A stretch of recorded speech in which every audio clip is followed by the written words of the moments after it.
Donc, on va accueillir maintenant une émanation de la journée entreprise qui est Startex. Donc, j'accueille David Dourguin, qui est le président de cette association, qui est étudiant du MSc Audit Interne.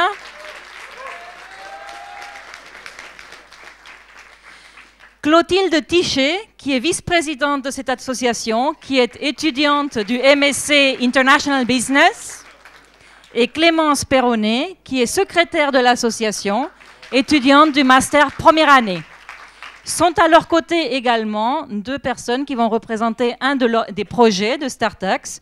Laurent Ménéry, qui est étudiant du MFI en finance internationale, et Nicolas Gron, qui est également étudiant du MFI, tous les deux futurs fondateurs de Cofico, un des projets qui vont être présentés.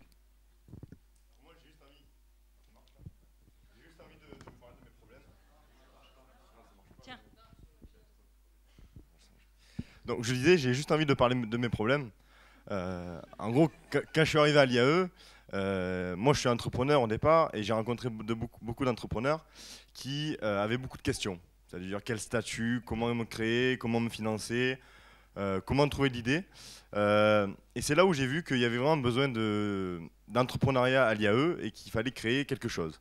Donc en août 2014, on a créé avec mon équipe une association, donc à part entière, Startex, qui donc son siège c'est à l'IAE, pour accompagner les entrepreneurs, pour leur conseiller, faire venir des experts pour conseiller au niveau des statuts par exemple, qui est une problématique récurrente, ou alors également leur faire rencontrer des étudiants qui ont monté des startups aujourd'hui, qui ont un immense succès. Alors je vais vous dire moshroom.com notamment, qui a un immense succès, qui est l'un des plus grands succès de l'écosystème Aix-Marseille, de pouvoir faire, donc, de permettre aux étudiants de rencontrer du coup ces startups pour discuter avec eux et pour leur donner l'envie d'entreprendre.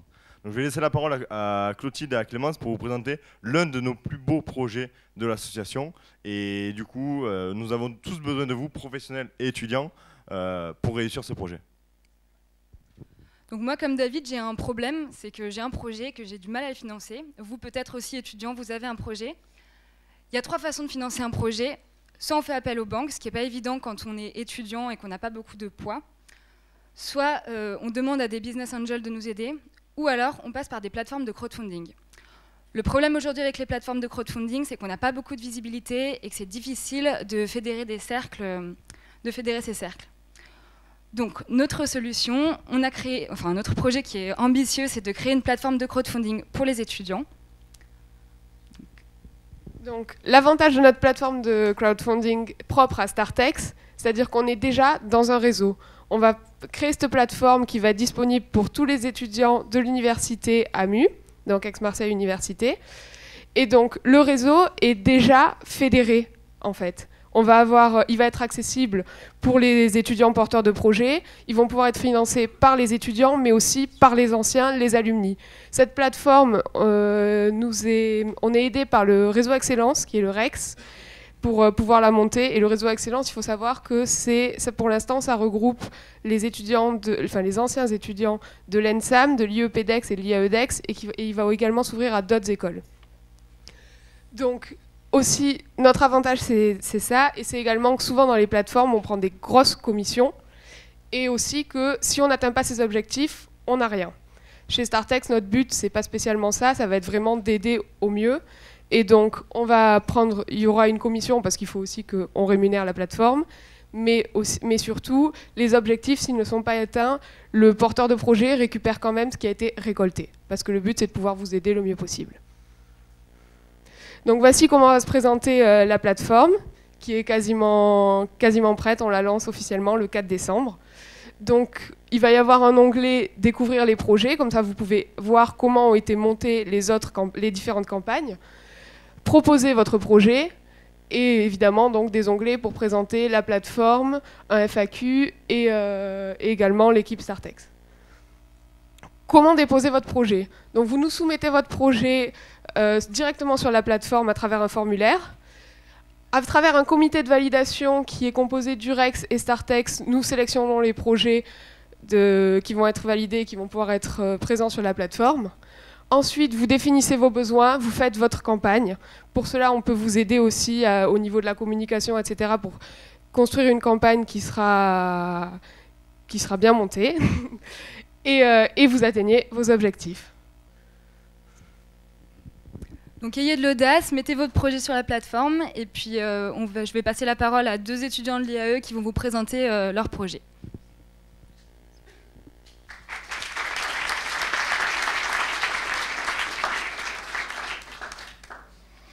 Bonjour à tous. Donc moi aujourd'hui j'ai envie de vous raconter une histoire par rapport à ce petit café que j'ai pris ce matin dans une des machines à l'IAE. Devinez combien de temps ça m'a pris pour obtenir ce précieux sésame. Voilà, exactement. Sans mentir, 3 minutes. 3 minutes, le temps de faire la queue, le temps de faire mon choix, le temps que le gobelet soit enfin rempli. Pendant ce temps-là, qu'est-ce qu'on fait? Pas grand-chose, on regarde à droite, à gauche. Bon, clairement, on fait pas grand-chose. Donc nous, on a décidé d'utiliser ce temps-là pour le mettre au service des étudiants, en proposant des offres de stage, en proposant des bons plans, ou même des infos sur les prochaines soirées. Et ça, c'est rendu possible grâce à une idée très simple, qu'on a décidé de mettre en place, c'est la pose d'écran sur les machines à café. Du coup, les annonceurs pourront utiliser ces écrans via notre plateforme internet. Ils pourront leur proposer des produits et des services afin de faciliter et d'améliorer la vie étudiante.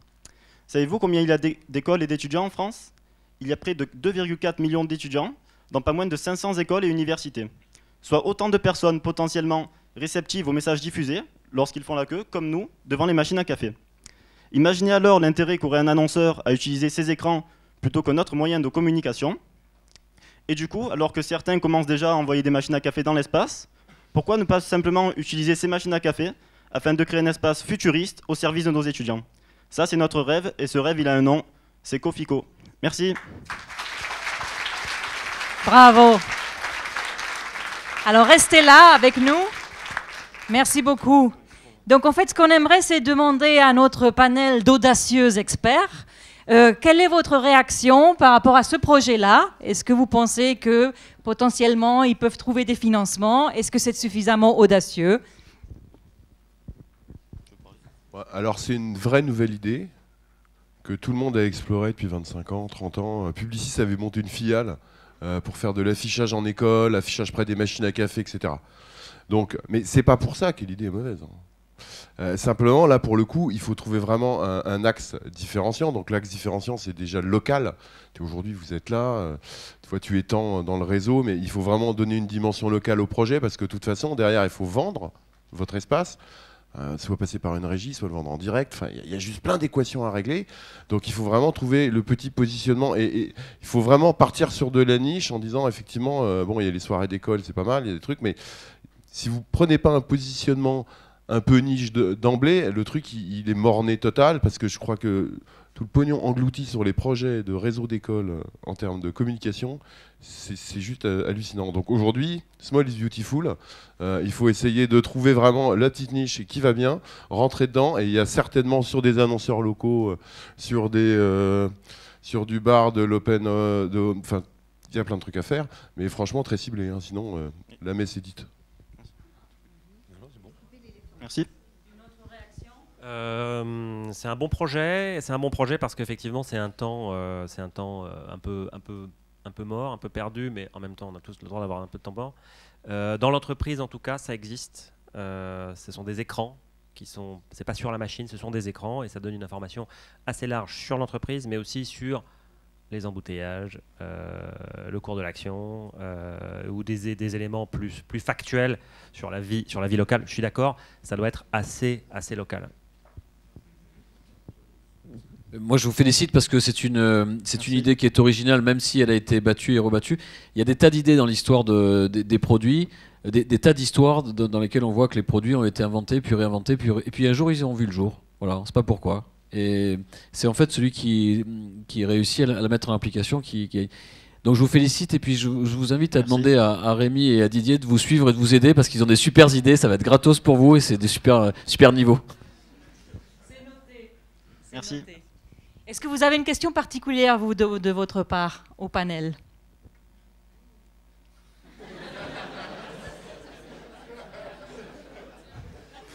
Non, on n'a pas de question particulière, mais c'est vrai que Vous parlez des entreprises, on avait parlé de ça à la base. Nous, on voudrait se spécialiser dans les écoles. C'est ça le plus important pour nous.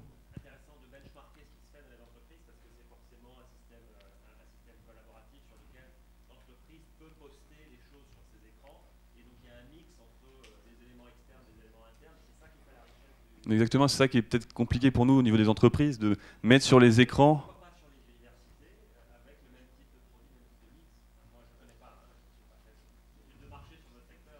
Tout en étant au service des étudiants, c'est très important. Ouais.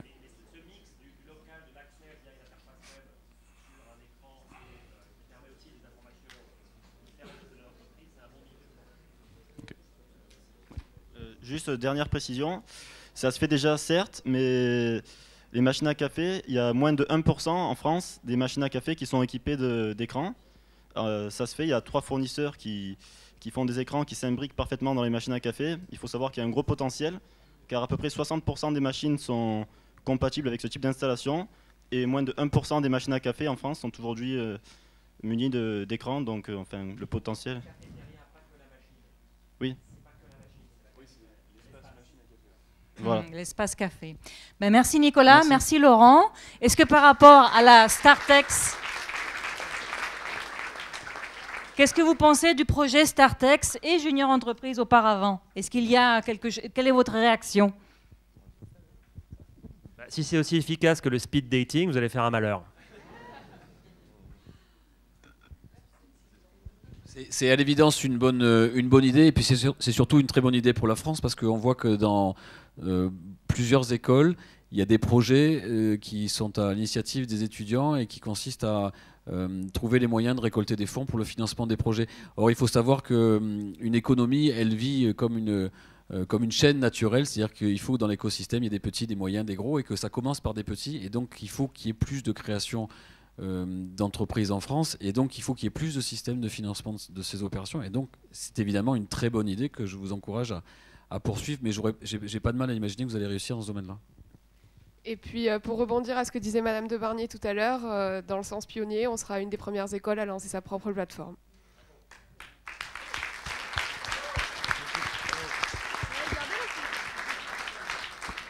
Enfin, moi je suis tellement convaincu que si vous mettez en place une plateforme de paiement pour encaisser directement sur le site, vous venez me voir et on s'en chargera.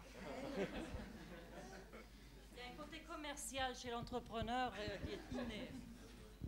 Moi, je veux dire un mot. D'abord, bravo. Bravo pour ce que vous nous avez présenté. C'est toujours agréable de voir que vous avez tant d'énergie, tant d'idées.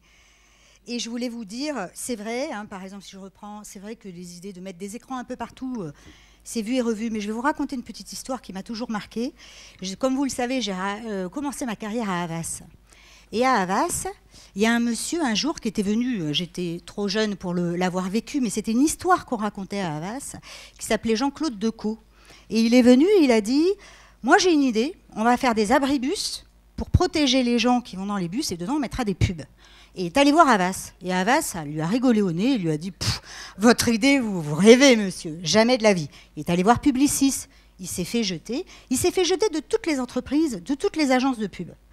Et après, il a dit « Bon, bah ok, je persévère. » Il est allé voir les mairies. Et il a commencé petite mairie par petite mairie. Et aujourd'hui, c'est l'énorme entreprise Jean-Claude Decaux que nous connaissons. Donc il ne faut pas abandonner. Et moi, quand j'étais à Havas, quand j'allais voir Decaux pour avoir de l'espace, il me disait « Je suis désolée, Madame de Barnier, mais on a déjà tout vendu. » Et oui, parce qu'il avait ordre de ne pas vendre aux agences. Donc on ne pouvait jamais négocier un espace. Et je me disais, c'est quand même incroyable. Donc surtout, n'abandonnez pas, parce que même si l'idée, vous voyez, lui, il a reçu des échecs partout. Et aujourd'hui, il commercialise ça maintenant dans les aéroports et même au niveau international. Donc des bonnes idées, il faut persévérer et il faut continuer. Donc bravo.